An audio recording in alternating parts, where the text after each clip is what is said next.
బీసీల కులగణన జరగాలని తెలంగాణ సాహిత్య అకాడమీ మాజీ చైర్మన్ జూలూరి గౌరీశంకర్ రచించిన మా వాటా మాకే పుస్తకాన్ని స్థానిక అంబేద్కర్ విగ్రహం ఎదుట ఇవాళ ఆవిష్కరించారు.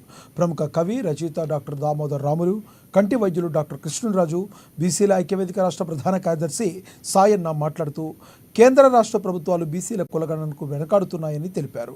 స్వాతంత్రం వచ్చి 78 సంవత్సరాలు గడిచినా బీసీలకు ప్రాధాన్యత ఇవ్వడం లేదన్నారు. బీసీల గణన చేసి రావాల్సిన కోటాను అందించిన తరువాతనే స్థానిక ఎన్నికల ప్రక్రియ చేపట్టాలని కోరారు.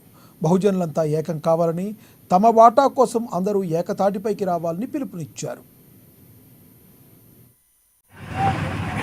ఈరోజు జూలూరి గౌరీశంకర్ గారు రచించిన మా వాటా మాకే అన్న పుస్తకాన్ని ఇక్కడ అంబేద్కర్ సమీక్షలో ఆవిష్కరణ చేసుకోవడం జరిగింది. ఈ కార్యక్రమానికి చేసిన అందరికీ కూడా పేరు పేరున ధన్యవాదాలు తెలుపుకుంటూ, మరి బీసీలంతా ఏకం కావాల్సిన సమయం ఆసనమైంది. 78 సంవత్సరాలు జరిగినా ఇంకా కులగణన జరుగుతలేదు. పాలకులంతా నెట్టేస్తున్నారు. కానీ ఈసారైనా కానీ పాలకులు ముందుకు వచ్చి బీసీలను ప్రామాణికంగా తీసుకొని కులగణన చేసినట్లయితే మాకు రావాల్సిన వాటా మనకు వస్తుంది. ఈ దిశగా బీసీలంతా ఏకమై ముందుకు సాగాల్సిన అవసరం ఉంది.